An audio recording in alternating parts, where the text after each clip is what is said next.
Hello, I'm Colin Green, and you are listening to Spike Pit.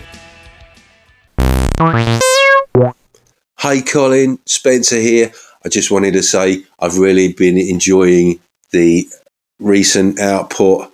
Those episodes are coming thick and fast, but it's all good stuff. Really enjoyed listening to you, so infused by how the teaching's going. That has been fantastic to hear. Really good stuff. Sorry to hear that you've got COVID, but it seems to me we're at a stage where we're the only way we're going to get past this is by us all coming into contact with it. So, there's that. But hope you get well soon, mate. And I'm just about to sit down and listen to your thoughts on Nave, which I'm very much looking forward to. Take care, mate. Speak soon. Bye. Always great to hear from my buddy Spencer, aka The Free For All, picking up on the fact that, well, I've been doing a bit lately, been getting back to some podcasting in various different ways, and gaming, in fact, in other various ways. So what have I got for you? Well, interesting little experiment the other evening. I decided to follow up on something, well, in teaching we call EdTech. It's the kind of marriage of technology and education, I guess it would be the way to explain it. And I put out a quiz to a few buddies of mine. I emailed out a quiz for something called a Kahoot, knowing that gamers would be quite a competitive lot. It was nice to see them competing from all over across the world, across the globe, to come up with some Star Wars answers in relation to technology and engineering. I need to check the results, but last time I looked, Mr. Goodman was leading the field in pole position.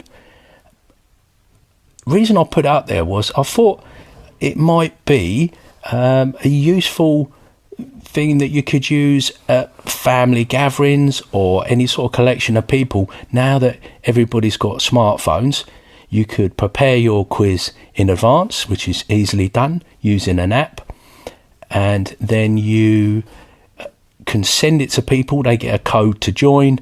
They join in. You can do it as a group thing with a monitor, so it's kind of synchronous, and it's a race against time.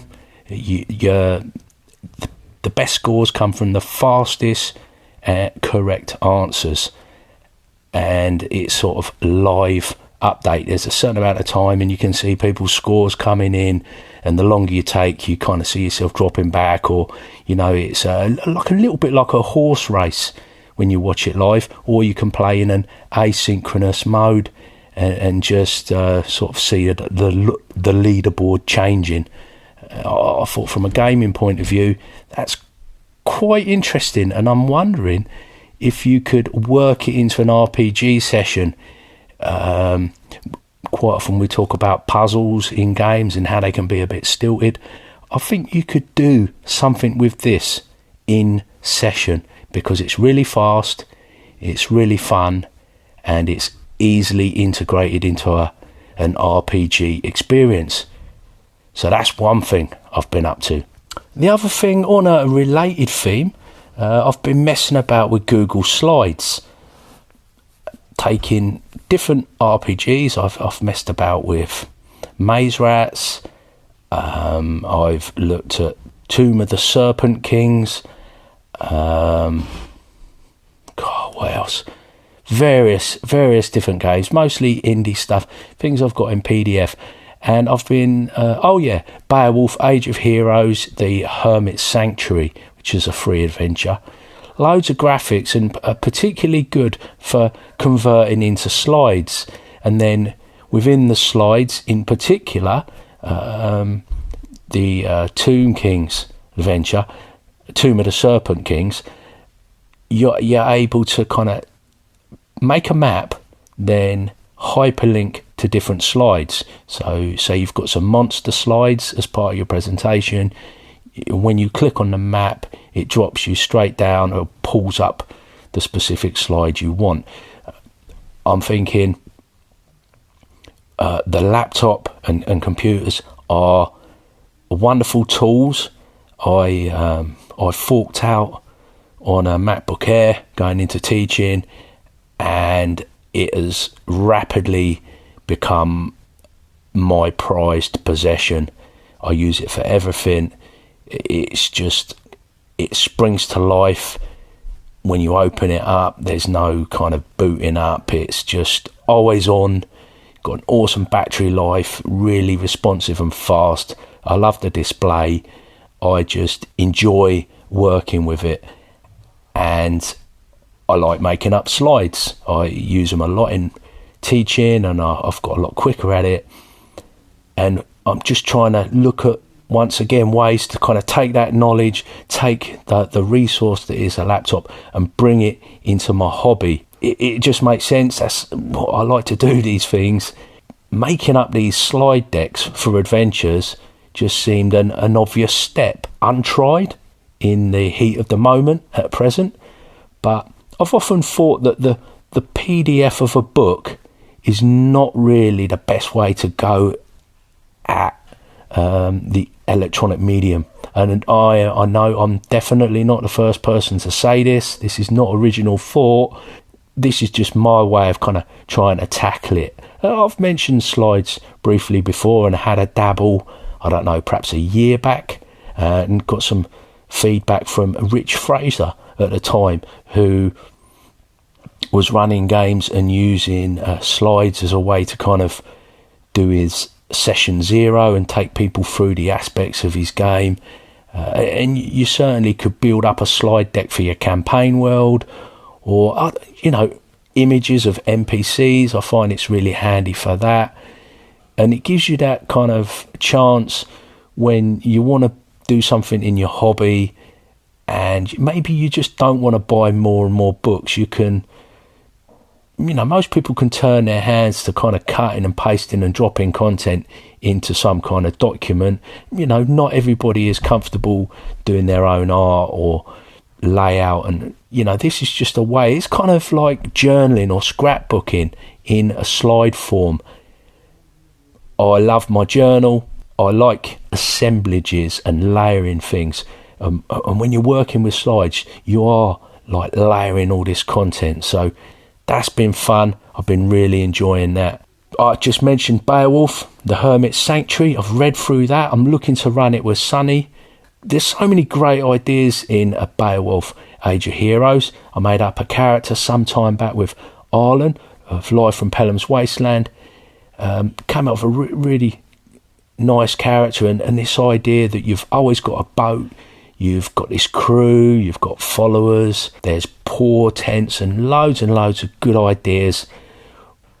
If I can get it played, or maybe even if I can't get it played, I'd perhaps come back to it and talk about it a bit more, because there's so much good stuff in there. I really enjoyed reading The Hermit's Sanctuary as well, which is a free introductory adventure that kind of takes you through some of the mechanisms of the game and the ways that it's different to a typical 5th edition D&D type of game. So that was awesome. I've been ill, I've been laid up, so been catching up on a few of these things. Curse of Strahd, we had to jump onto an online session. Hopefully we'll be back face to face soon, and I'm really enjoying the Ravenloft setting, the whole gothic horror. It's super atmospheric, and I've been putting up them actual plays. I don't know how interested people are in those. It's getting a few listens. Actual plays are an acquired taste, especially these really raw, unedited ones that they haven't got the polish that the likes of Andy Goodman has got on his Grizzly Peaks radio. You can hear some nicely produced stuff over there, but if you're not fussed, well, check out old Spike Pit playing with his home group. It's warts and all, and maybe I was hoping that perhaps you hear me talking about my games all the time. There's nothing like just actually hearing us play. it's as honest as it gets. It is what it is, and take it or leave it. But I don't know. I'd like you to give it a try and perhaps let me know what you think. An unexpected, I don't even know why it was unexpected, but a privilege of working in schools is having the proximity of a library right to hand, and I've been making full use of that. And what I didn't realise was they've actually got an e-book library as well. So not only can you take out hard copies of books, you've got an e-library that's got audiobooks and electronic books. Oh my goodness. It's like a free membership to Audible. Yeah, I had to cancel my Audible account. So I've been catching up on all sorts. And I thought I might run past you a few of the books that I've consumed and got involved with recently. First up, Carol Dweck's Mindset, all about basically flipping your switch from lose to win, and the importance of positive mindset, looking at some of the cognitive science, which is a theme in my reading. A little bit drawn out book. I feel like she could have said most of what she was saying in, I don't know, a fair bit less text, but nonetheless an enjoyable read. What I did prefer on the cognitive science front was a really good book by Daniel Willingham, talking about why don't students like school, it's called. It's just looking at the ways we learn and how the mind is naturally set up to avoid thinking almost at all costs, and how we are not wired to think about things. That is the sort of basic gist of it, but it goes into sort of like 9 main points, laid out really well and really easy read. It's not just for teachers, and it's not just about school. I found it quite fascinating. Talking of fascinating, another book, Moonwalking with Einstein by Joshua Foer. He's a journalist, and he's talking all about the memory athletes in this book, more about your brain and how your memory works, tackling some popular misconceptions. He goes into some really good scientific theories, but it's all told through a tale of how he entered and won the American Memory Championships and competed in the kind of European theatre as well. That book was a real surprise for me. I listened to it as an audiobook, and it really sucked me in.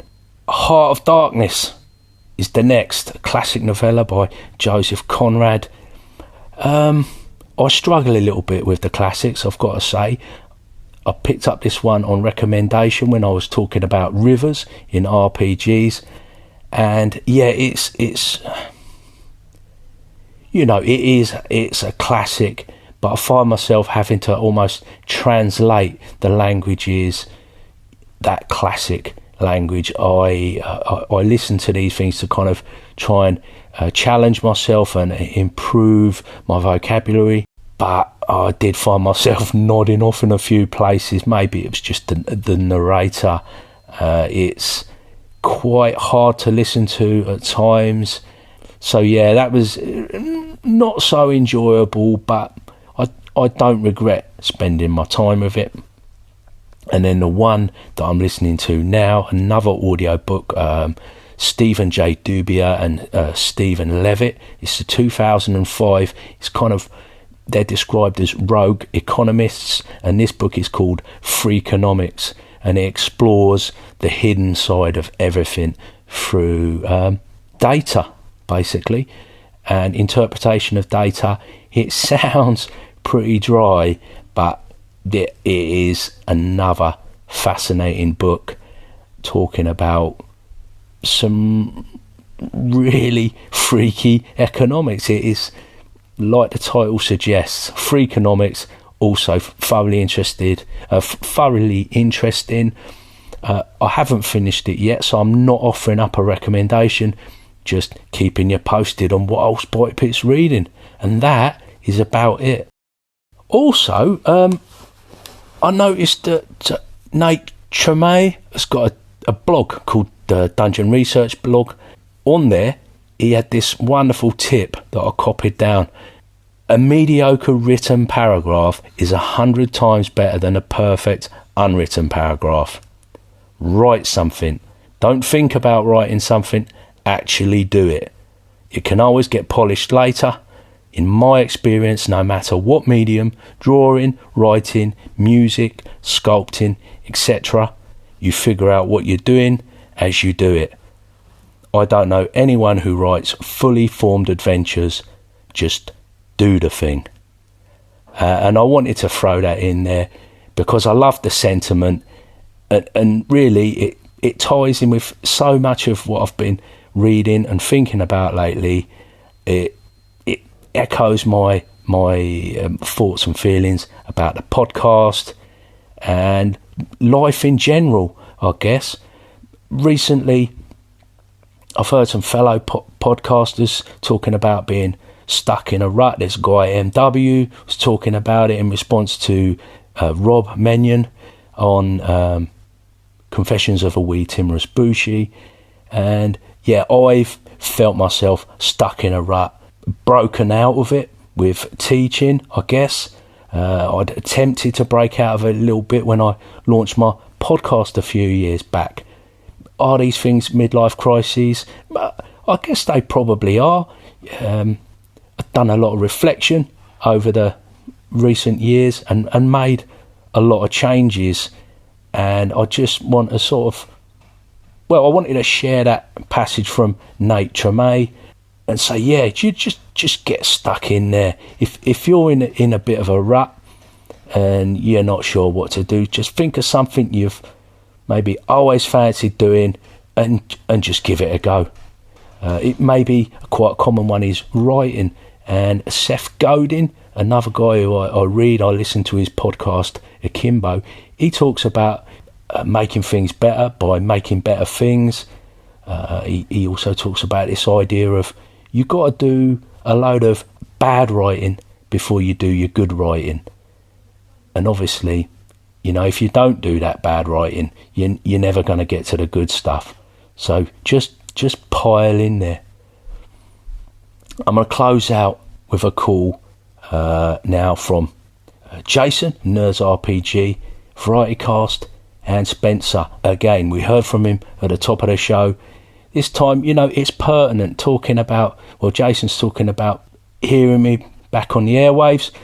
I hadn't really felt that I'd left, but obviously I haven't had so much to say. I've been putting out my actual play, so it's not my personal thoughts so much. I've been putting out some remixed episodes with short introductions, so yeah, my format's been a little bit different, and I'm glad, speaking to you, Jason, glad you like the actual plays, and yeah, we do definitely have fun. And then to Spencer, I thoroughly enjoyed the time we spent playing Osseous. It'd be really good to hear you getting some more GMing done. Definitely think you got a lot of great ideas, and perhaps we'll get another game in soon. I know that Barney's working on editing a game where myself and Spencer were playing at Christmas, so that would be good to hear us again together in action. Yeah, if you like some regional accents, they're the episodes to listen to. It's always fun. Jason as well, of course, he always talks about being a social gamer. I think it's difficult not to be a social gamer, but perhaps that's just me. Perhaps at heart I am one of these social gamers as well. Thanks guys for calling in, and I'll leave you, the listener, to have a listen to these messages. And perhaps, if you've got your own thoughts, call them in. Hey, Colin, Jason here. Great to hear you podcasting. Great to hear your voice. I'm glad everything is going well for you over there. Sounds like a lot of positive stuff. yeah, I'm happy for you. And yeah, I look forward to the future stuff. And as far as the actual plays, I love them. I'm glad you put them up there. They're lots of fun to listen to. So keep on being you, and I will talk to you soon. Hey, Colin, I just wanted to say thank you for re-airing that episode. Nice to see it pop up in my feed again. And just really, really appreciate that. I wouldn't beat yourself up about the audio quality, my end, because I think it was very much to do with my setup.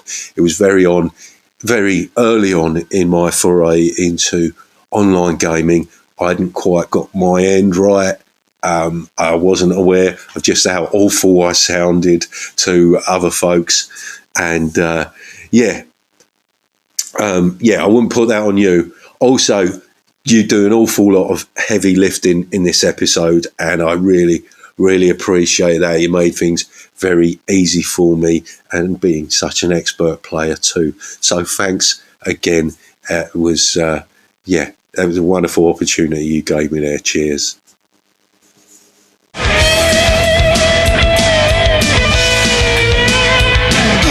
And that, as they say, is a wrap.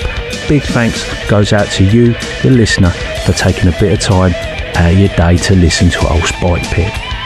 Take care, and I'll catch you later.